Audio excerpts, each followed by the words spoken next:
Hello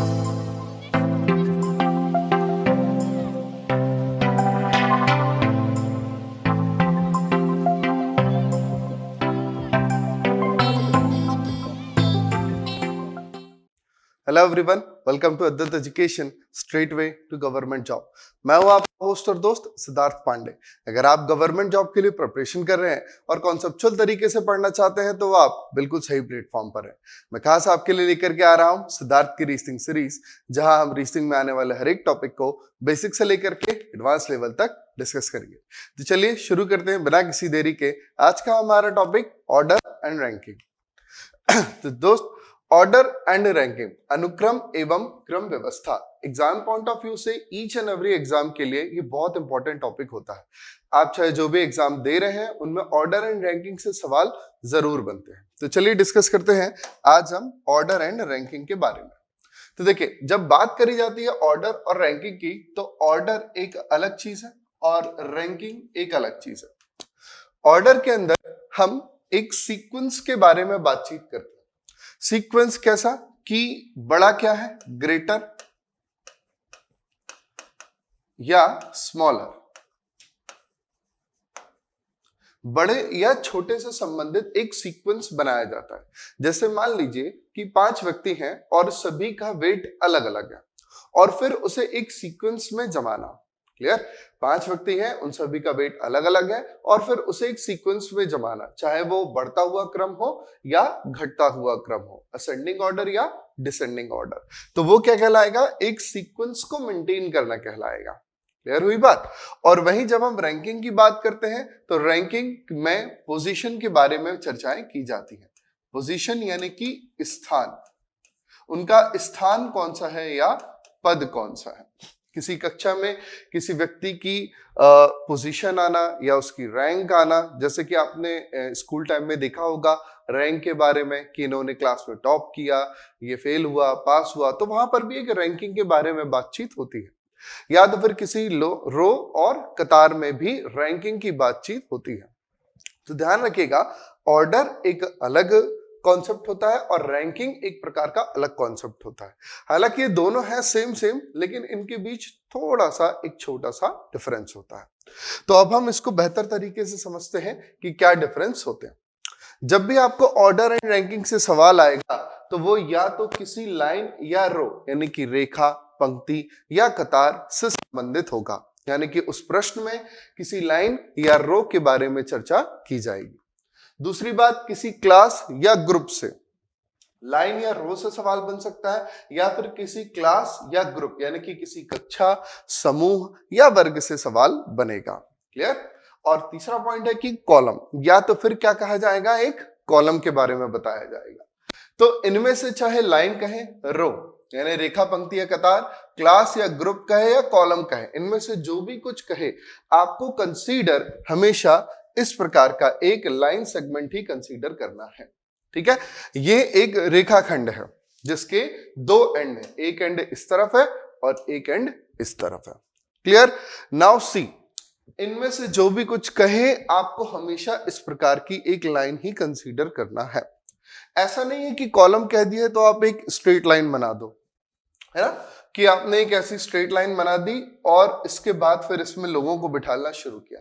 जी नहीं, आपको हमेशा क्या कंसीडर करना है, इस प्रकार की एक क्षैतिज रेखा, ठीक है, यानी कि हॉरिजॉन्टल लाइन ही कंसीडर करनी है।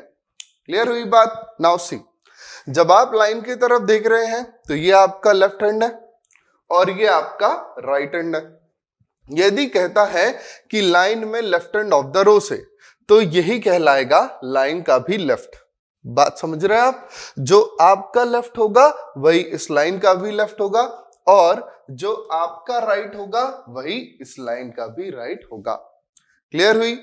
जिस तरफ आपका लेफ्ट है वही लाइन का भी लेफ्ट कहलाता है और जिस तरफ आपका राइट है वही लाइन का भी राइट कहलाता है। इसमें कंफ्यूज होने वाली कोई भी बात नहीं है। ठीक? और क्या चीजें आती है? देखिए, यदि कहे लाइन में या किसी कॉलम में टॉप से, किसी कॉलम में टॉप से, तो टॉप यानी भी क्या होगा, left hand of the row होगा। और यदि लेफ्ट टॉप है तो राइट साइड में क्या आएगा, बॉटम आएगा। क्लियर? तो जो आपका लेफ्ट है वही लाइन का भी लेफ्ट है, और जो आपका राइट है वही लाइन का भी राइट है। क्लियर? यदि टॉप कहा जा रहा है यानी ऊपर से, तो जो आपका लेफ्ट है वही टॉप कहलाएगा, और जो आपका राइट है वो बॉटम कहला जाएगा, यानी कि नीचे से, क्योंकि हमारी लाइन हमेशा क्षैतिज ही रहेगी, हॉरिजॉन्टल ही रहेगी। अगर कहा जाए फ्रंट से यानी कि सामने से, मान लीजिए कहा गया कि किसी क्लास में फ्रंट से किसी बच्चे का स्थान या किसी व्यक्ति का स्थान 10वां है, तो उसे हम क्या मानेंगे? फ्रंट। फ्रंट यानी भी क्या मान लिया जाएगा? लेफ्ट मान लिया जाएगा। क्लियर? और अगर फ्रंट यानी कि लेफ्ट हो रहा है, तो बैक यानी कि पीछे, फ्रंट साइड और बैक साइड दो प्रकार की साइड होंगी, एक फ्रंट साइड से और एक बैक साइड से। तो पीछे से आने की राइट साइड से ही चर्चा की जाएगी। फिर कहा गया है अहेड यानी कि आगे से, तो आगे भी क्या कहलाएगा? Left hand side. क्लियर? आगे भी क्या कहलाएगा? Left hand of the row. और ये भी क्या बिहाइंड यानी क्या कहलाएगा? Right hand of the row. तो जो आपका राइट वही लाइन का भी राइट, जो आपका लेफ्ट वही लाइन का भी लेफ्ट। तो चाहे बिहाइंड भी कह रहा हो, पीछे, यानी कि हम कहां से लेंगे? फिर right hand of the row से लेंगे।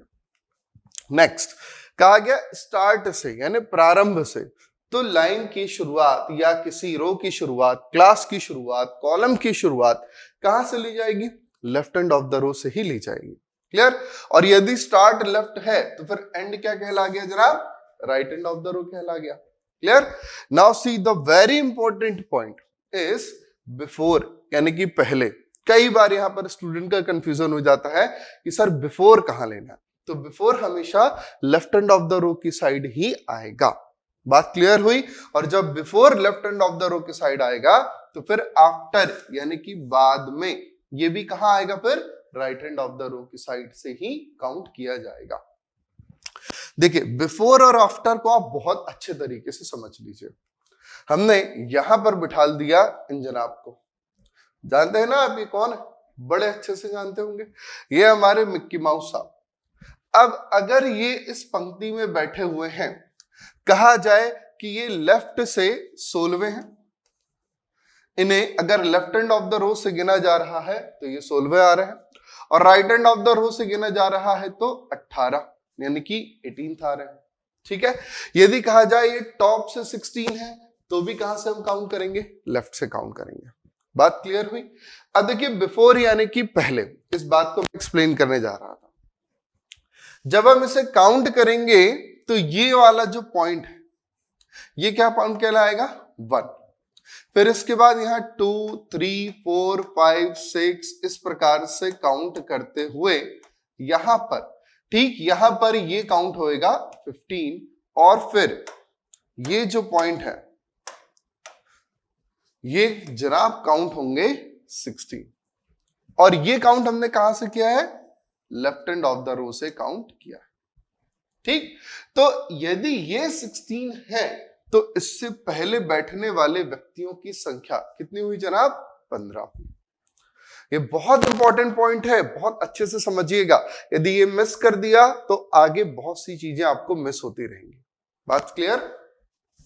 तो यदि इन्हें left hand of the row से 16 काउंट किया जा रहा है, इसका मतलब इनके बिफोर यानी कि पहले कुल 15 लोग बैठेंगे। बिफोर और अहेड, अहेड किस तरफ लेना है? इसी तरफ लिया जाएगा। ठीक? नाउ सी, जब हम right hand of the row से काउंट करेंगे तो भी हम इसे कितना काउंट करेंगे? 1 ही काउंट करेंगे। Right hand of the row से भी हम इसे कितना काउंट करेंगे? 1 ही काउंट करेंगे। ठीक है? तो right hand of the row से इन्हें काउंट करने पर ये आ गया आपका, जब हमने ये चीज को 1 काउंट किया है, इसको मिटा देते हैं क्योंकि कलर हम चेंज कर लेते हैं। जब हम इस पॉइंट को 1 काउंट कर रहे हैं और इसी प्रकार से कंटिन्यू 1, 2, 3, 4, 5, 6 ऐसे करते हुए जब इस पोजीशन पर हम पहुंचे, तो ये पोजीशन क्या कहलाई? 18th कहलाई। और अगर ये 18th है, यानी कि यहां पर कुल कितने लोग बैठे हैं? 17 लोग बैठे हुए हैं। क्लियर हुई बात? तो जब भी कहा जाएगा आफ्टर, तो आफ्टर यानी हमें किस तरफ चलना होगा? Right hand of the row की तरफ चलना होगा। चाहे उन्हें काउंट कहीं से भी किया क्यों न जा रहा। ऐसा नहीं है कि राइट से काउंट किया है तो इससे पहले अब इधर हो जाएगा। क्लियर? पहले यानी कि हमेशा लेफ्ट हैंड साइड की तरफ जाना है और आफ्टर यानी बाद में हमेशा right hand of the row की तरफ ही जाना है। ठीक? बिफोर यानी कि left hand of the row और आफ्टर यानी कि right hand of the row. तो ये सभी एक इंपॉर्टेंट कीवर्ड्स हैं जिनका नाम तो अलग अलग है लेकिन मतलब बिल्कुल एक समान है। बात समझे? देखिए जनाब, ऑर्डर एंड रैंकिंग को पढ़ने के लिए अधिकतर फॉर्मूला मेथड का यूज किया जाता है। ठीक है, हम फॉर्मूलाज नहीं यूज करेंगे। जैसा आपने टाइटल में देखा है, फॉर्मूले पर मत जाओ, अपना लॉजिक लगाओ। तो हम हर एक चीज को लॉजिक से ही सॉल्व करने की कोशिश करेंगे। ठीक, फॉर्मूला तो हम खुद से बना देंगे। फॉर्मूला देख लिए बेसिकली क्या है, एक हमारे द्वारा समझी गई चीज को रिप्रेजेंट कर देना, शॉर्ट फॉर्म में लिख देना ही फॉर्मूला कहला जाता है। तो वो फॉर्मूला बन जाते हैं। तो यहां पर हम फॉर्मूला बनता कैसे है या बनता कैसे है तो मतलब लॉजिक से बनता है। तो हम किस चीज को सीखेंगे? लॉजिक को सीखेंगे। चलिए अब यहां पर इस्तेमाल होने वाले हम लॉजिक को सीखते हैं। तो सबसे पहले हम जानेंगे काउंटिंग के बारे में, यानी कि गिनना। तो सबसे पहले हम चीजों को गिनना सीखते हैं कि गिना कैसे जाएगा। ठीक है, नाउ सी, ये एक क्लास है जहां पर कुछ स्टूडेंट्स बैठे हुए हैं। ठीक है, ध्यान सुनिएगा कि ये एक क्लास है, यहां पर कुछ स्टूडेंट्स। यदि मैं आपसे इस बात को पूछूं कि जनाब बताइए इस क्लास में कुल कितने लोग बैठे हैं, तो आप कैसे बता पाएंगे कि क्लास में कुल कितने लोग बैठे हुए हैं? क्या तरीका होगा?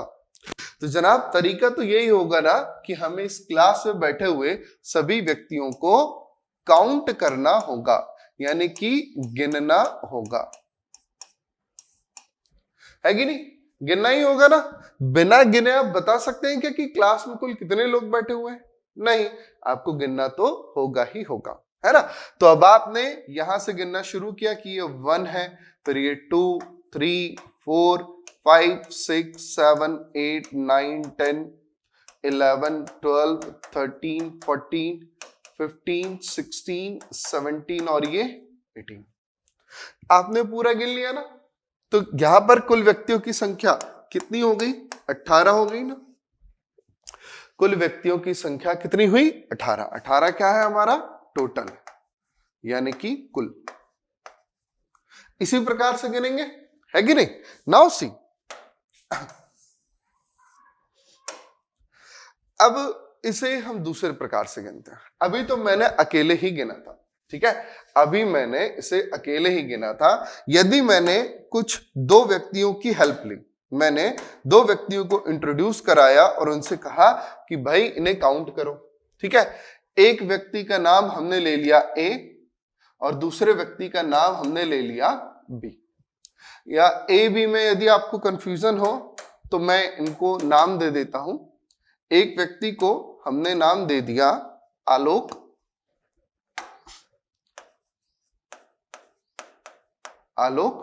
और दूसरे व्यक्ति को हमने नाम दे दिया अंकुर। पॉइंट क्लियर हुआ? एक व्यक्ति को हमने नाम दे दिया आलोक और दूसरे व्यक्ति को हमने नाम दे दिया अंकुर। ठीक है, अब मैंने इनसे कहा कि आलोक आप काउंट कर लो और अंकुर आप भी काउंट कर लो। कैसे? आलोक से मैंने कहा कि आप जितने भी व्यक्ति लेफ्ट में बैठे हुए हैं इन्हें काउंट कर लो, और अंकुर से मैंने कहा कि जितने भी व्यक्ति राइट में बैठे हुए हैं आप उन्हें काउंट कर लो। ठीक है, तो इन्होंने गिनना शुरू किया 1, 2, 3, 4, 5, 6, 7, 8, 9, 10। ठीक है, नाउ अंकुर ने गिनना काउंट किया। तो क्या अंकुर 10 के आगे से काउंट करेगा क्या? नहीं ना। अंकुर बताइए क्या इस 10 के आगे से काउंट करना शुरू करेगा? नहीं। अंकुर भी कहां से काउंट करना शुरू करेगा? 1 से। तो 1, 2, 3, 4, 5, 6, 7, 8, 9, 10। है कि नहीं? क्योंकि देखिए ये तो left hand of the side ही थे। ये जो सभी व्यक्ति हैं ये left hand of the row में भी काउंट हो रहे हैं और यहां पर बैठे हुए व्यक्ति right hand of the row में काउंट हो रहे हैं। आपको बड़ी आसानी से दिख रहा होगा कि यहां पर जो कुछ व्यक्ति बैठे हुए हैं ये 2 बार काउंट हो रहे हैं, है ना। ये 9वां और 10वां व्यक्ति, क्योंकि ये कहां आ गए, ये बीच में आ गए। ये प्योर लेफ्ट में भी नहीं थे और ये प्योर राइट में भी नहीं थे। ये कहां आ गए जनाब, बीच में आ गए, है कि नहीं। यानी कि अगर आलोक ने गिना कि सर मुझे left hand of the row से कुल 10 व्यक्ति मिले, मुझे left hand of the row से कुल 10 व्यक्ति मिले हैं, और सेम अंकुर ने भी कह दिया कि मुझे right hand of the row से गिनने पर भी 10 व्यक्ति मिले हैं। दोनों को 10, इसे भी 10 और इसे भी 10। तो यदि मैं इन दोनों द्वारा गिने गए व्यक्तियों की संख्या को जोड़ देता हूं तो कितना आ जाएगा, 20। तो ये 20 क्या है, टोटल है ना, ठीक। और कोई तरीका है काउंट करने का, नहीं ना। आलोक ने जहां तक गिना, जिस पोजीशन तक गिना, 10 क्या है, 10 एक पोजीशन है ना, 1 2 3 4 फर्स्ट पोजीशन, सेकंड पोजीशन, ऐसे ही करके 10 पोजीशन। तो आलोक ने 10th पोजीशन तक काउंट किया, पॉइंट क्लियर हुई। और उसी प्रकार अंकुर ने भी 10th पोजीशन तक काउंट किया कि नहीं किया, बेशक किया है ना। तो हमने क्या किया, हमने इन दोनों पोजीशन को जोड़ा, और जोड़ना पड़ेगा ही। जोड़ने के अलावा और कोई चारा है आपके पास कि आप बता सको क्लास में कितने लोग हैं, नहीं। जोड़ना तो आपको पड़ेगा ही भाई, सिंपल सा लॉजिक है। क्लास में कितने लोग हैं गिन के ही बताना पड़ेगा, और कोई तरीका नहीं है। और अगर 2 अलग अलग लोगों ने जो गिना है, तो जिस पोजीशन तक गिना है दोनों पोजीशन को हम जोड़ देंगे तो भी हमारा टोटल मिल जाएगा। तो इस प्रकार जोड़ने पर हमें टोटल क्या मिल गया, 20 मिल गया।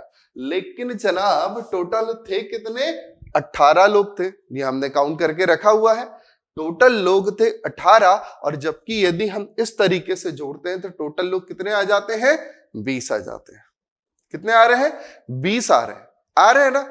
तो क्या ये 20 सही है, नहीं है ना, ये 20 सही नहीं है। अभी आपको इस 20 को सही करना पड़ेगा। और सही कैसा किया जाएगा, सही करने के लिए यदि हम इस टोटल में से माइनस कर दें number of people counted twice, यदि हम उन व्यक्तियों की संख्या को घटा दें, किन व्यक्तियों की संख्या को, जिन्हें 2 बार काउंट कर लिया गया है ना, उसे भी लिख देता हूं। यदि हम यहां कुल में से घटा दें दोबारा गिने गए व्यक्तियों की संख्या, ठीक है। यदि हम दोबारा गिने गए व्यक्तियों की संख्या को घटा दें तो हमारा टोटल सही हो जाएगा, है कि नहीं। तो हमारे पास में टोटल है कितना जनाब, 20। और हमें यहां पर देख लीजिए दोबारा गिने गए व्यक्ति कितने दिख रहे हैं आपको, रिपीट होते हुए कितने दिख रहे हैं, ये पहला और एक ये दूसरा, 2 लोग रिपीट हो रहे हैं ना। अब जब जनाब 2 लोग रिपीट हो रहे हैं तो यहां से घटाना भी कितना होगा, हमको 2 घटाना होगा। और यदि हम यहां पर 2 घटा देंगे तो कितना बचेगा जनाब, 18 बचेगा। 18 आ गया, एकदम क्लियर हुई ना बात। हमें करना क्या होगा, यदि हमें 2 पोजीशन से दी गई है, एक पोजीशन हमें लेफ्ट से मिली थी, लेफ्ट से आलोक ने काउंट किया था, और जनाब एक पोजीशन हमको राइट से मिली थी क्योंकि वहां से अंकुर ने काउंट किया था। उन दोनों को यदि हम सिंपली तरीके से जोड़ दे रहे थे तो वहां पर एक एरर पैदा हो रहा था, कुछ गलती हो रही थी, और उस गलती को सुधारना तो पड़ेगा, है कि नहीं। और यदि गलती को हम सुधार रहे हैं तो कैसे सुधार सकते हैं, दोबारा गिने गए व्यक्तियों की संख्या को घटा करके, ठीक है। तो जब भी कभी ऐसा होगा हमें टोटल निकालना होगा, तो जितने भी व्यक्ति दोबारा गिने जा रहे होंगे, ध्यान से सुनिएगा, जितने भी व्यक्ति डबल काउंट हो रहे होंगे, दोबारा गिने जा रहे होंगे, हम उतने व्यक्तियों की संख्या को घटा देंगे। बात समझे, हम उतने व्यक्तियों की संख्या को घटा देंगे तो हमारा टोटल आ जाएगा। अब जरा बताइए, क्या इसमें कोई फॉर्मूला है, नहीं है ना। ये क्या है, सिर्फ और सिर्फ लॉजिक है। ये तो एकदम सिंपल सा लॉजिक है, क्योंकि भाई आप क्लास में बैठे हुए सभी व्यक्तियों को सिर्फ एक बार ही गिन सकते हैं, चाहे तो लेफ्ट से गिन लो चाहे राइट से गिन लो, लेकिन गिनना कितनी बार है जनाब? सिर्फ एक बार ही गिनना है। क्या हम 2 बार गिन सकते हैं? नहीं, हम 2 बार काउंट नहीं कर सकते। एकदम क्लियर हुआ ना? Very good. तो चलिए फिर इस लॉजिक को ही हम एक फॉर्मूला का रूप देते हैं। कैसे? आइए दिखाता हूं। जब हमने बात करी थी कि हमारे मिक्की माउस सांप को काउंट करने पर left end of the row से ये 16 थे, लेफ्ट से 16 थे कि नहीं थे? अरे बिल्कुल थे। और यहां right end of the row से 18 थे, राइट से 18। अब यदि बात करी जाती है टोटल की, कि पंक्ति में बैठे हुए कुल व्यक्तियों की संख्या बताइए, तो कुल व्यक्तियों की संख्या बताने के लिए हमने क्या सीखा अभी? जो हमें पहली पोजीशन दी गई होगी, फर्स्ट पोजीशन, है ना, और जो हमें दूसरी पोजीशन दी गई है, सेकंड पोजीशन। जो हमारे पास पहली पोजीशन है, लेफ्ट से 16 पहली पोजीशन है, और दूसरी पोजीशन क्या है? राइट से 18। हम इन दोनों को जोड़ देंगे तो हमारा टोटल आ जाएगा। लेकिन जनाब हमें यहां किस सावधानी का ध्यान रखना है कि जो माइनस करना है number of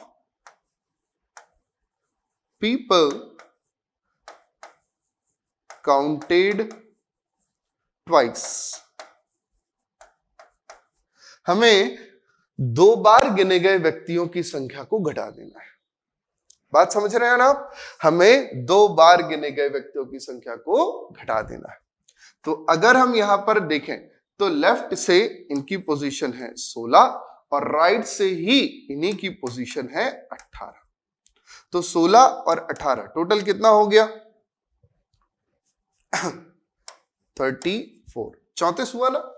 now see double counted person कौन है? यही साहब तो है डबल काउंटेड। इनके अलावा और कोई पर्सन डबल काउंट हो रहा है? दिख रहा है आपको ड्राइंग में? नहीं दिख रहा है ना? तो हम यहां से कितना घटाएंगे? सिर्फ 1 घटाएंगे। वहां पर हमने जब क्लास का एग्जांपल लिया था तो हमने वहां पर 2 घटाया था, क्योंकि कॉन्सेप्ट क्या है, लॉजिक क्या है? लॉजिक है 2 बार गिने गए व्यक्तियों की संख्या को घटाना, है ना? लॉजिक क्या है? 2 बार गिने गए व्यक्तियों की संख्या को घटाना, ये लॉजिक है। और जबकि यहां पर कितने ऐसे व्यक्ति हैं जिन्हें 2 बार काउंट किया जा रहा है? सिर्फ एक ही व्यक्ति है जिन्हें 2 बार काउंट किया जा रहा है, इसीलिए हमने यहां पर कितना घटाया है? सिर्फ 1 घटाया। यदि ऐसे 5 व्यक्ति होते तो हम कितना घटा देते? 5 घटा देते। यानी कि -1 +1 वाला कोई कॉन्सेप्ट ही नहीं है, वो सब अब आप भूल जाओ। यदि आपने पहले कभी पढ़ा भी तो सिर्फ ध्यान वही रखना जो मैं कह रहा हूं। बात समझे? पहली पोजीशन जहां तक दी गई है उसको तो लेनी है, दूसरी पोजीशन इन दोनों को जोड़ के ही टोटल निकाला जा सकता है। बस जोड़ते वक्त सावधानी क्या रखनी है कि जितने भी ऐसे व्यक्ति हैं जिन्हें 2 बार काउंट किया गया है उन्हें घटा देना। बात एकदम क्लियर हो गई ना? तो यहां से हमारे पास कुल बैठे व्यक्तियों की संख्या कितनी हो जाएगी जनाब? 33। तो ये होगा तरीका हमारे को निकालने का टोटल। क्या ये कोई फॉर्मूला है? कमेंट करके बताइएगा कि क्या ये कोई फॉर्मूला है? नहीं, ये क्या है? लॉजिक है। इस लॉजिक के अलावा हमारे पास और कोई जरिया ही नहीं है इस बात को निकालने का, यानी कि कुल बैठे व्यक्तियों की संख्या को निकालने का। है क्या? नहीं, यही तरीका है और इसी से हम आगे के प्रश्नों को हल करेंगे। बात समझ गए आप?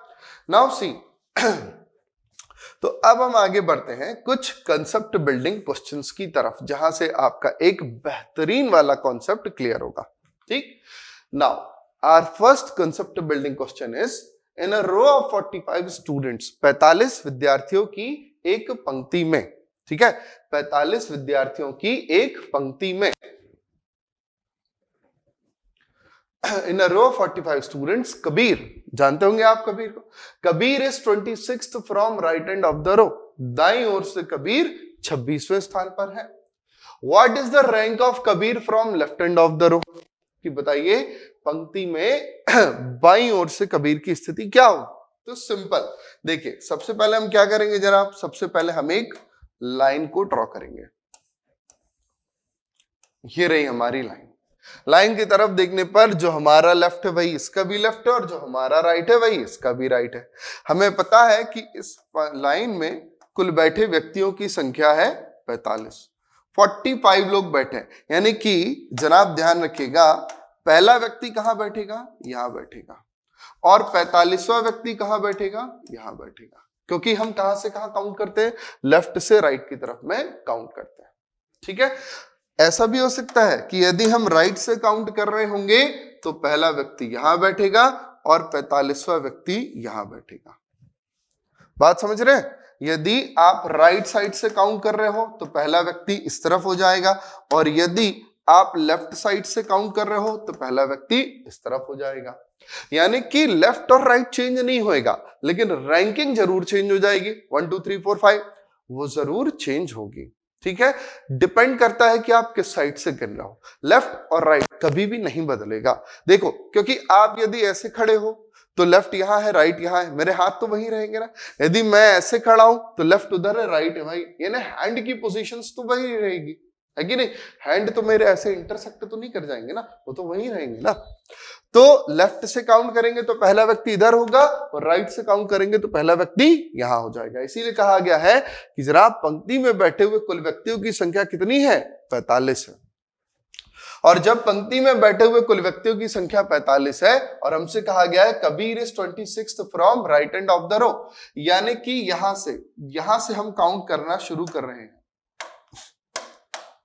यहां से हम काउंट करना शुरू कर रहे हैं। तो ये कौन सा है, पहला है।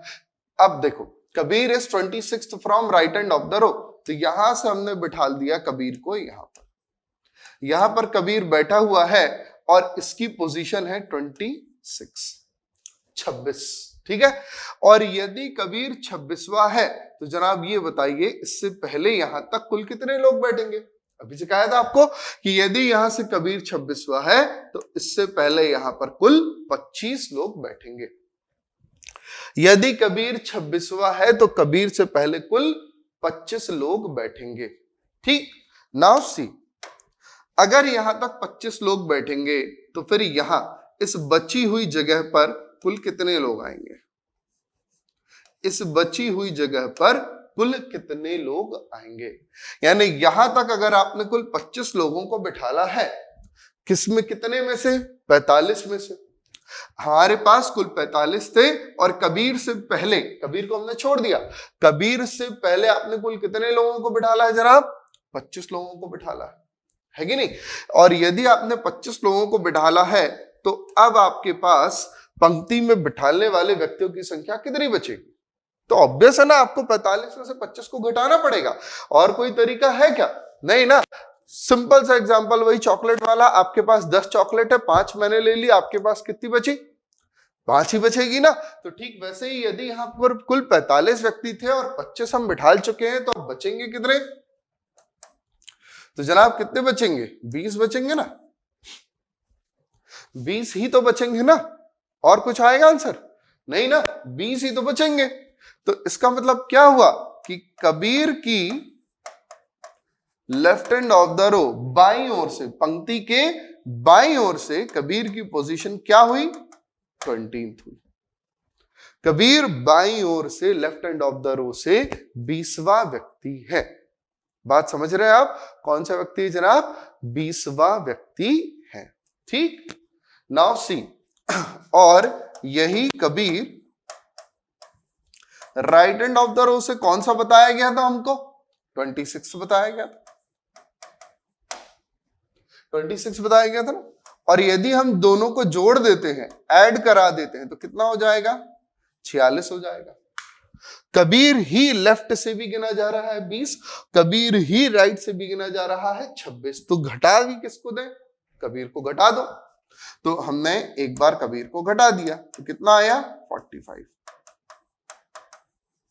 Total, hence proved.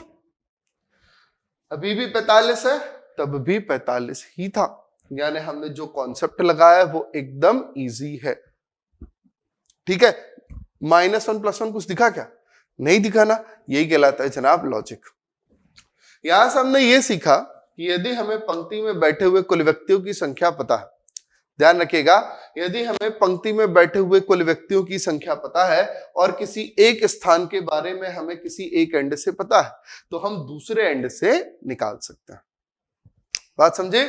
यदि हमें किसी एक स्थान के बारे में एक एंड से पता है तो हम दूसरे एंड से बता सकते हैं, चाहे वो लेफ्ट हो या राइट हो। सर अभी एग्जांपल तो हमने खाली राइट वाले क्या राइट से पता था और लेफ्ट से निकाला है, अगला भी करा देंगे जनाब, काहे घबरा रहे हैं, सब कुछ सिखाएंगे आपको, बस जुड़े रहिए हमारे साथ। हम आपको बेहतरीन चीजें सिखाएंगे और एकदम सिंपल प्रकार के लॉजिक से। कभी हम किसी प्रकार के कोई भी फॉर्मूले का प्रयोग नहीं करेंगे, सिर्फ और सिर्फ लॉजिक से बात चलेगी। तो 45 में से 25, इतना कॉन्सेप्ट क्लियर है? चलिए फिर हम आपको अगला प्रश्न दिखाते हैं। नेक्स्ट क्वेश्चन हमसे कहा गया कि in a row of 38 students, Preeti, Kabir, Preeti, you know very well, Preeti is 21st from left hand of the row, what is the rank of Preeti from right hand of the row? जनाब 38 छात्रों की एक पंक्ति में यदि प्रीति पंक्ति के बाईं छोर से, कहां से? पंक्ति के बाएं छोर से 21वें स्थान पर है। कहां पर है? 21वें स्थान पर है। तो पंक्ति के दाईं ओर से प्रीति की रैंक क्या होगी? ठीक, करना क्या है? सिंपल, कुछ नहीं करना, लाइन बनानी थी ना सर। अरे तो लाइन दिमाग में भी तो बना सकते ना भाई, मैं बोर्ड पर बना रहा हूं, आप अपने दिमाग में बनाना। ठीक, जस्ट इमेजिन। रीजनिंग उसी की अच्छी होगी जिसका इमेजिनेशन अच्छा होगा। इफ यू कैन इमेजिन कि आप अपने फेवरेट एक्टर या एक्ट्रेस के साथ कॉफी पर हो तो आपकी रीजनिंग सबसे बेस्ट है। ध्यान रखना, पूरी की पूरी जो रीजनिंग है ये इमेजिनेशन पर डिपेंड करती है। किस पर डिपेंड करती है जनाब? इमेजिनेशन। लेकिन सर इमेजिनेशन करना किस बात का है? यही तो पॉइंट है, इमेजिनेशन करना किस बात का है? डेफिनेट का। इमेजिनेशन करना है किस बात का जनाब?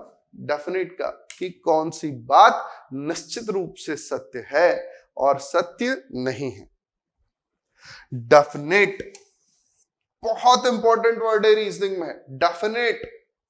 कैसे इंपॉर्टेंट है? अरे जुड़े रहिए मेरे साथ, हम आपको बताते जाएंगे डेफिनेट क्या है, क्यों है, कैसे है, किस लिए है, हर एक बात आपको बताएंगे, है ना। लेकिन रीजनिंग क्या है?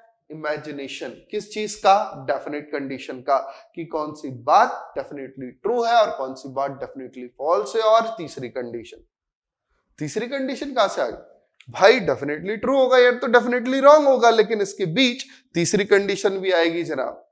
क्या आएगी? अरे अभी आपको बताएंगे, घबराइए मत, सब कुछ आपको बताएंगे, बस आपको करना क्या है? जी हाँ, जुड़े रहिए मेरे साथ। तो आइए प्रश्न की तरफ चलते हैं। इन अ रो ऑफ 38 स्टूडेंट्स, मैं बोर्ड पर बना रहा हूं, आप दिमाग में बनाएंगे। तो यहां मैंने बोर्ड पर बना दिया कि मेरे पास कुल बैठे व्यक्तियों की संख्या है 38। ठीक है। Now from Preeti is 21st from left hand of the row, यानी कि यहां से कहीं ना कहीं इसका कलर चेंज कर देते, आपको बेहतर समझ में आएगा।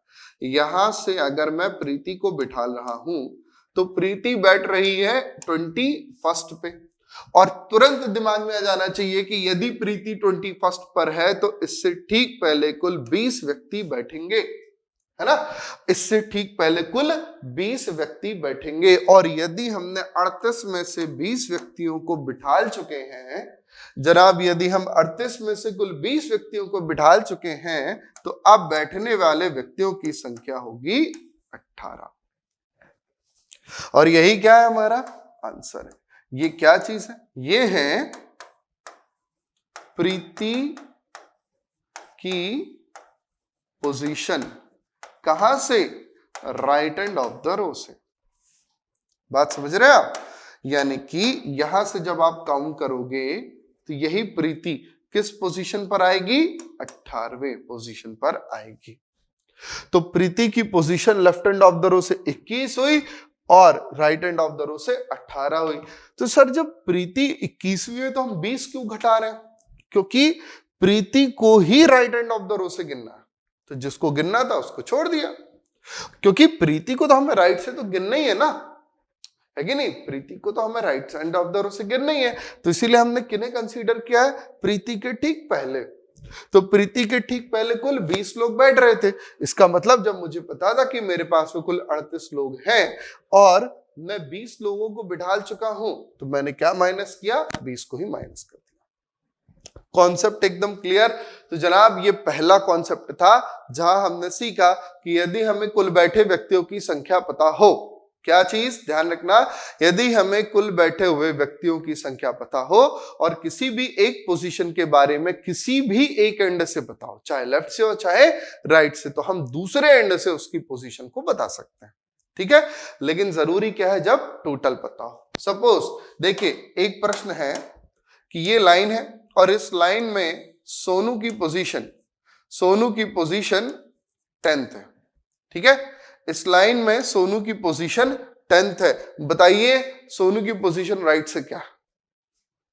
बता सकते हो आप? सोनू की पोजीशन राइट से क्या है? अरे जरा नहीं बता सकते, क्यों?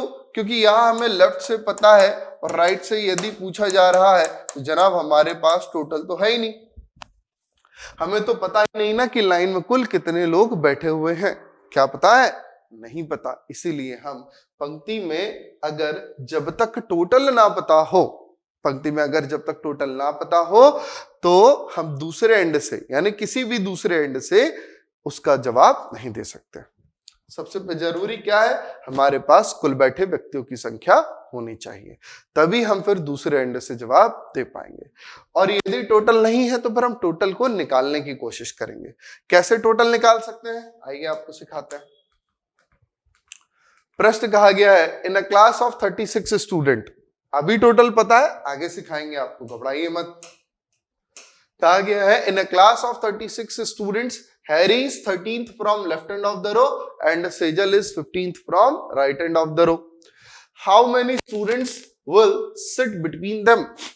36 विद्यार्थियों की एक पंक्ति में हैरी का स्थान बाईं ओर से कौन सा है जनाब?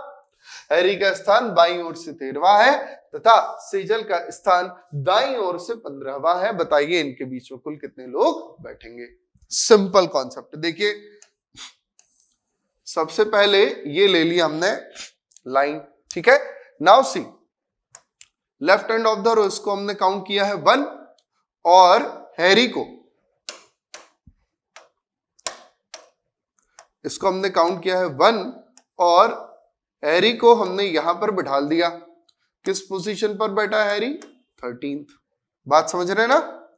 इसके बाद right hand of the row से सेजल है 15th, तो यहां इसको काउंट किया अपन ने 1 और यहां पर बिठा दिया हमने सेजल को, और ये किस पोजीशन पर बैठ गई? 15th पर बैठ गई ना? जी हाँ जनाब, बेशक 15 पर बैठ गई। और अब हमसे क्या पूछा गया है? हमसे पूछा गया है जनाब अब आप बता दीजिए कि यहां इनके बीच में बैठे हुए कुल व्यक्तियों की संख्या क्या होगी। यहां पर कुल कितने व्यक्ति बैठे, इस बात का हमें जवाब देना है। बात समझ रहे हो? अब देखो कॉन्सेप्ट, टोटल हमारे पास कितने थे? टोटल हमारे पास यानी कुल बैठे व्यक्तियों की संख्या है जनाब कितनी? 36 लोग बैठे हुए हैं टोटल। ठीक, नाउ इमेजिन कीजिए आपने आपके घर में आए कुल 36 गुलाब जामुन, व्हाइट और ब्लैक, इट्स योर चॉइस। आपके घर में आए कुल 36 गुलाब जामुन, आपने सुबह में खा लिए 13। कितने खा लिए? 13। और दोपहर में खा लिए 15, यानी टोटल कितने निपटा दिए भाई साहब आपने? टोटल आपने निपटा दिए हैं 28। सुबह को खा लिए थे 13 और दोपहर को खा लिए थे 15, यानी टोटल 28 गुलाब जामुन निपटा दिए। ठीक, नाउ शाम के लिए कितने बचे आपके पास? तो शाम के लिए कितने बचे उस बात को निकालने के लिए आपको कुल गुलाब जामुन की संख्या में से खा चुके गुलाब जामुन की संख्या को घटाना होगा। और कोई तरीका है? नहीं है ना। और एक तरीका और है, जितने बचे उसको गिन लो। तो गिनोगे भी तो बात तो वही हुई ना यार, गिनोगे तो टाइम वेस्ट होएगा, घटा दोगे तो फट से जवाब आ जाएगा। मैथ्स इसीलिए तो बनाई गई है। तो 36 में से 28 यदि हमने घटाया तो कुल कितना बचा? 8। 8 बचा कि नहीं बचा? इसका मतलब बीच में बैठने वाले कुल व्यक्तियों की संख्या हुई 8। बीच में बैठने वाले कुल व्यक्तियों की संख्या कितनी हुई जनाब? 8 हो गई। Any doubt? किसी प्रकार का कोई डाउट है? नहीं है? Very good. हमारे पास कुल व्यक्ति थे 36। लेफ्ट से हमने बिठा रखे थे हैरी तक कितने? 13। हैरी तक कितने बिठा रखे हैं? 13। राइट साइड से हमने सेजल तक कितने बिठा रखे हैं? 15। बिठा लगे कि नहीं बिठा लगे? अरे बेशक बिठा रखे यार, कैसे कर रहे हो? तो जब हमने यहां तक 13 और यहां तक 15 बिठा रखे तो हमने दोनों को जोड़ के टोटल में से घटा दिया। क्यों घटा दिया? अरे भैया क्योंकि बीच में बैठने वाले व्यक्तियों की संख्या बतानी थी, इसलिए घटाना तो पड़ेगा ही। बिना घटाए काम ही नहीं चलेगा भाई। कैसे कर दोगे? करना तो पड़ेगा। तो हमने 36 में से 28 को घटा दिया। कितना बचा जनाब हमारे पास? 8। और यही 8 क्या है हमारा आंसर। यानी कि बीच में बैठने वाले कुल व्यक्तियों की संख्या कितनी होगी जनाब? 8 होगी। Any doubt? नो डाउट, एकदम क्लियर। तो बढ़ते हैं हमारे अगले प्रश्न की ओर, जहां हमसे कहा गया है कि in a class of 28 students Sonu is 17th from left end of the row and Pinky is 19th from right end of the row. Clear? Sonu is 17th from left end of the row and Pinky is 19th from right end of the row. ठीक? How many students will sit between them? तो बताइए इनके बीच में कुल व्यक्ति। एकदम simple है ना, अभी सिखाया था ना आपको। चलो बनाओ जरा। यदि हमने यहां पर ये लाइन बनाई और इसमें हमें पता है कुल बैठे व्यक्तियों की संख्या कितनी है जनाब? 28 है। ठीक है? और मैंने यहां से बिठा दिया किसको? सोनू को। और ये सोनू की पोजीशन हो गई 17th। और फिर right end of the row से मैंने किसको बिठाला है? पिंकी को। पोजीशन कितनी है इसकी? 19th।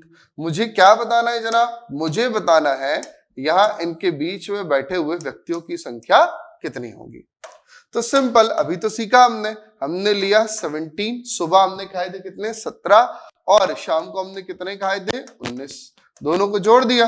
अब जोड़ दिया तो कितना हो जाएगा? 36। और टोटल कितने हैं? 28। ओहो, ये तो गड़बड़ हो गया। हमारे पास 28 थे और खा कितने लिया आपने? 36 खा ली। कैसे पॉसिबल है? जब आपके पास तो टोटल 28 ही है और 36 खा लो, तो ऐसा कैसे संभव है?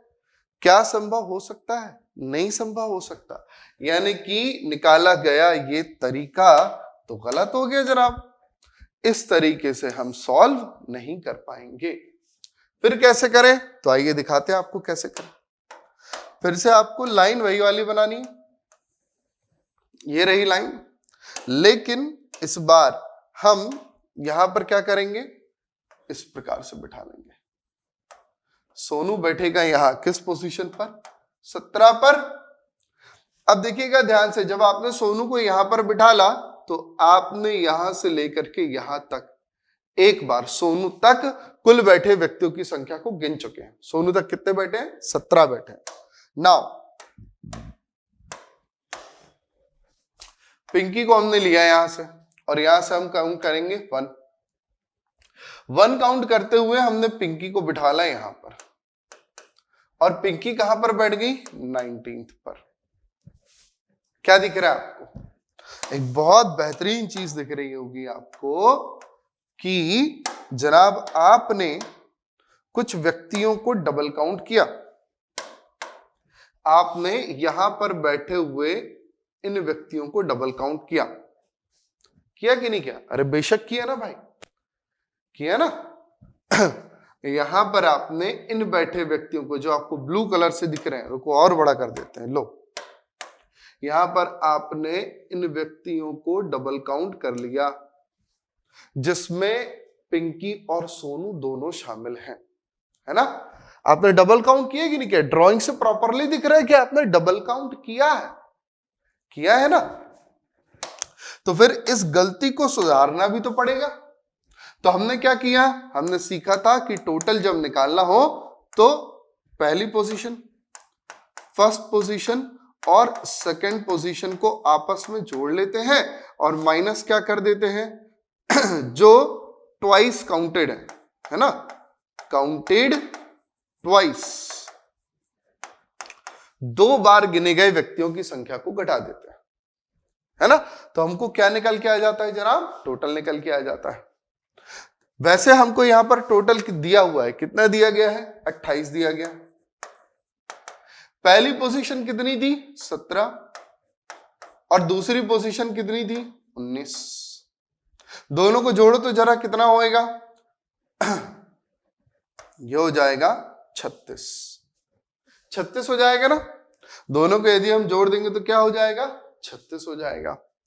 और यदि 36 हो गया लेकिन जबकि आपके पास टोटल कितने थे, सिर्फ 28 थे, यानी आपके पास में एक्स्ट्रा कितने काउंटेड है जनाब, एक्स्ट्रा काउंटेड व्यक्ति हो गए 8। 8 क्या है, 8 है number of people counted twice. यह 8 वह संख्या है जिनमें 2 बार गिने गए व्यक्ति शामिल हैं। ध्यान से सुनना, 8 कौन सी संख्या है, 8 वह संख्या है जिसमें 2 बार गिने हुए व्यक्तियों की संख्या शामिल है। ठीक है, और यहां पर यदि ये 2 बार गिने गए व्यक्तियों की संख्या है तो जनाब इसमें कौन कौन है, देखिए अच्छे से, देखिए सोनू भी इस ब्लू लाइन में आ रहा है ना, आ रहा है, पिंकी भी इस ब्लू लाइन में आ रही है ना, आ रही है, और इन दोनों के बीच में बैठे हुए व्यक्तियों की संख्या भी तो आ रही है, सबके सब आ रहे हैं ना, सोनू भी है, पिंकी भी है, और इनके बीच में बैठे हुए व्यक्ति भी हैं, है कि नहीं है, बिल्कुल है। हमें निकालना क्या है, हमें सिर्फ इतना निकालना है कि बीच में बैठे हुए व्यक्ति कितने होंगे, यही निकालना है ना। तो क्या कर सकते हैं अपन जनाब, बहुत सिंपल सा तरीका है कि सर यदि हम सोनू और पिंकी दोनों को हटा देते हैं तो हमारे पास बीच में बैठे व्यक्ति बच जाएंगे। यदि हम सोनू और पिंकी को घटा देते हैं तो हमारे पास क्या बचेगा, बीच में बैठे हुए व्यक्तियों की संख्या। तो सोनू और पिंकी को निकालने के लिए हम क्या करेंगे, 8 में से 2 घटा देंगे तो बचेगा कितना, 6। 2 क्यों घटा रहे, अरे भाई सीधी सी बात है, सोनू और पिंकी 2 व्यक्ति हुए ना, तो इसलिए हमने 2 घटा दिया, है ना, क्योंकि हमें सोनू और पिंकी नहीं चाहिए, हमें क्या चाहिए, इनके बीच यानी कि यहां पर इनके बीच बैठे हुए व्यक्तियों की संख्या चाहिए, ये दिस वन चाहिए हमको, हमें इनके बीच बैठे हुए व्यक्तियों की संख्या चाहिए, हमें पिंकी और सोनू की आवश्यकता नहीं थी। तो ये था हमारा अरेंजमेंट। ठीक है, इस प्रकार के अरेंजमेंट को, ये है जनाब हमारा अरेंजमेंट।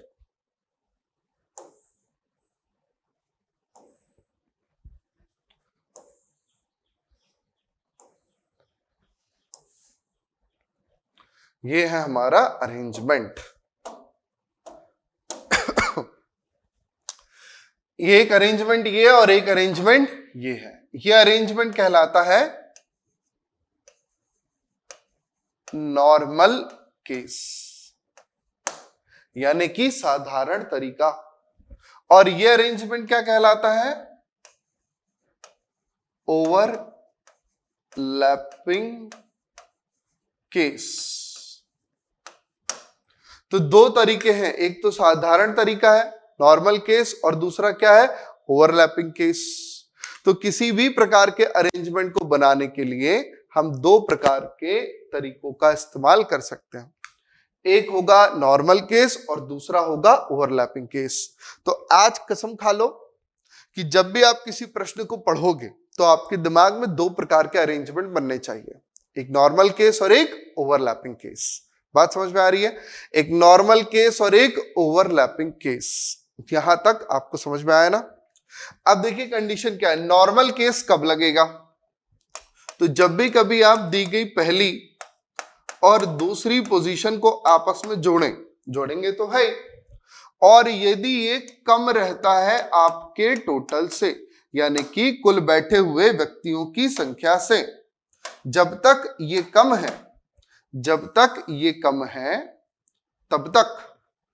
तब तक कैसा केस लगेगा जनाब, नॉर्मल केस लगेगा।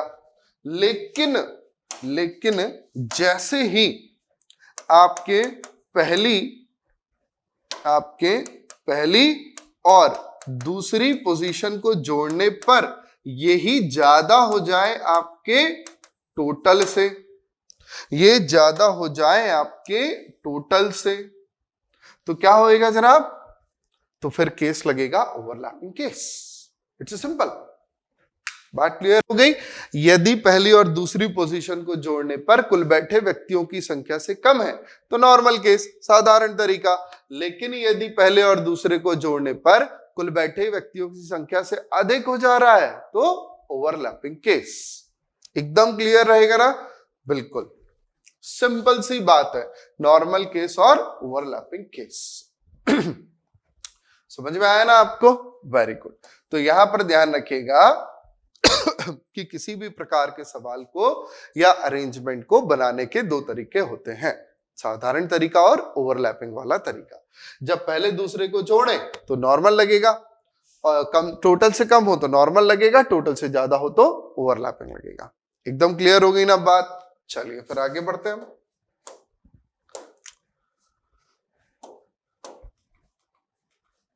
नेक्स्ट हमसे कहा गया है in a row of players, खिलाड़ी आ गए भाई। In a row of players, Sachin is 13th from left end of the row and Saurav is 17th from right end of the row. If there are 10 players sit between them, then how many players are there in the row? ठीक है, इस प्रश्न का आप जवाब निकालिए जरा कि in a row of players, Sachin is 13th from left end of the row and Saurav is 17th from right end of the row. तो चलिए निकालते हैं। तो सबसे पहले हमने क्या किया? हमने सबसे पहले एक रो बना ली, ठीक है। अच्छा, अब इसे किस तरीके के अरेंजमेंट से बनाएंगे, नॉर्मल या ओवरलैप? भाई वो तो तब डिसाइड होता है ना जब पहले दूसरे को जोड़ो और टोटल से कम तो नॉर्मल और ज्यादा तो ओवरलैप। यहां तो टोटल हमको निकालना ही है, ठीक है। टोटल निकालना है तो सर क्या तरीका लगाए? दोनों के एक एक करके निकालना होगा। अभी मैंने आपसे क्या कहा? ये है इमेजिनेशन। किस चीज का? डेफिनेट का, कि निश्चित रूप से क्या है।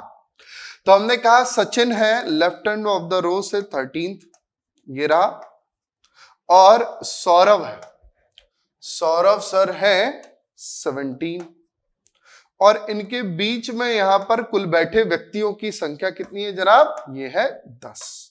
तो टोटल कितना हो गया? एकदम सिंपल कॉन्सेप्ट देखो, सुबह खाए आपने 13 गुलाब जामुन, दोपहर को खाए आपने 10 गुलाब जामुन, और शाम को खा लिए 17। अगले दिन कितने निकलेंगे?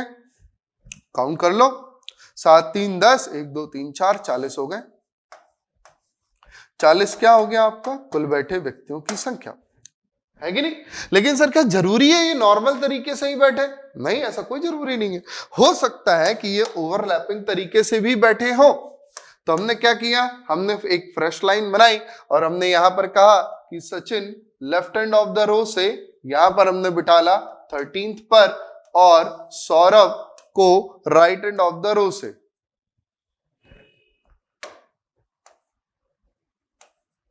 Saurabh right hand of the row से हमने बिठाला 17th पर, ठीक है। और यहां पर बैठे हुए व्यक्तियों की संख्या भी तो हमको पता है, कितने लोग हैं? 10, ठीक। अच्छा, फिर से दिखाता हूं ये, एक बार रुको जरा। हमने यहां पर सबसे पहले तो एक ली है लाइन, ठीक है, और फिर हमने यहां से बिठाला है सचिन सर को, ये बैठ गए, और जब इसे हम यहां से 1 काउंट कर रहे हैं और सचिन को हमने बिठाला है यहां 13th पर, यानी कि यहां से लेकर के यहां तक हमने एक बार सबको गिन लिया, एक बार हमने सभी व्यक्तियों को गिन लिया।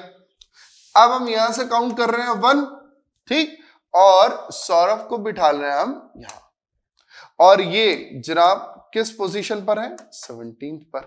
तो जब आप इन्हें यहां बिठाने आ रहे थे तो यहां तक तो मामला ठीक था, कोई दिक्कत नहीं, लेकिन जैसे ही आप यहां से आगे बढ़े आपने क्या कर लिया? सचिन को डबल काउंट कर लिया। सचिन को डबल काउंट करते हुए, यहां पर बैठे व्यक्तियों को डबल काउंट करते हुए, जिस पोजीशन पर आपने सौरभ को बिठाला वो पोजीशन भी डबल काउंटेड हो गई। हुई कि नहीं हुई? जिस पोजीशन पर आपने सौरभ को बिठाला वो पोजीशन भी डबल काउंटेड हो गई। हो गई ना।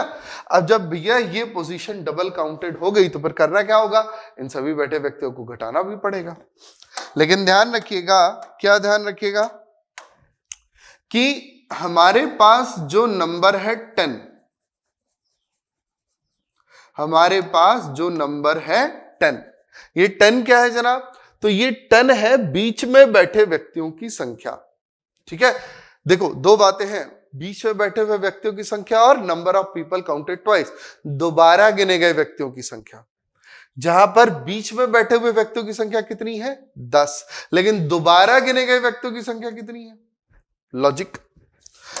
तो जब भी हम बात करेंगे दोबारा गिने गए व्यक्तियों की संख्या के बारे में, तो वहां पर बीच में बैठे व्यक्तियों की संख्या और ये दो व्यक्ति, ये दोनों भी ऐड हो जाएंगे, है ना। यानी कि अगर हम कहें काउंटेड ट्वाइस, जो काउंटेड ट्वाइस वाले पर्सन हैं उसमें हम क्या जोड़ेंगे, बिटवीन को प्लस सचिन को प्लस सौरभ को, इन दोनों को ही हमें जोड़ना होगा, तब जाकर के हमारे क्या आंसर आएगा, जो काउंटेड ट्वाइस है उसका जवाब आएगा। Now see the first position is 13 and second position is 17। पहली पोजीशन, पहली स्थिति है 13 और दूसरी स्थिति है 17। 13 और 17 दोनों को जोड़ दिया तो कितना आ गया जनाब, 30 आ गया। अब बीच में बैठे व्यक्तियों की संख्या या काउंटेड ट्वाइस, काउंटेड ट्वाइस में कितना है, बिटवीन सचिन और सौरभ, तो बिटवीन कितने हैं जनाब 10 है और ये एक और ये एक, तो टोटल कितने हुए 12 हो गए। इसको घटा देंगे, काउंटेड ट्वाइस घटा दिया हमने, 30 में से 12 हम घटा देंगे तो जनाब कितना बचेगा, ये बचेगा आपका 18 ही तो बचेगा ना। 30 में से आप 12 घटाओगे तो कितना बचेगा, 18 बचेगा, सिंपल। तो यहां पर हमारा आंसर क्या होगा जनाब, यहां पर हमारा आंसर होगा कि जो कुल बैठे व्यक्तियों की संख्या है इसे हम कहेंगे ईदर 40 और 18, कि पंक्ति में या तो 40 लोग बैठेंगे और या तो कितने लोग बैठेंगे जनाब, 18 लोग बैठेंगे। दो तरीके, एक है या तो आपका नॉर्मल केस और या तो फिर overlapping case, what ever is suitable, जो भी लग सकेगा हम उसको लगा देंगे। इतनी बातचीत क्लियर हुई, एकदम ना सिरे से क्लियर है। तो अगर क्लियर है तो चलिए इस प्रश्न का जवाब दीजिए। ये प्रश्न है, इसका स्क्रीनशॉट लीजिए, ले लिया आपने स्क्रीनशॉट। ये प्रश्न है आपका होमवर्क, ठीक है, और इस प्रश्न को हम सॉल्व करेंगे अगली क्लास में, और जो कि होगी बहुत इंपॉर्टेंट क्लास, जहां हम गजब के कॉन्सेप्ट्स के बारे में चर्चा करेंगे। तो ऐसी शानदार बातों को जानने के लिए जुड़े रहिए मेरे साथ, अद्वैत एजुकेशन के साथ। फिर होगी मुलाकात। जय हिंद।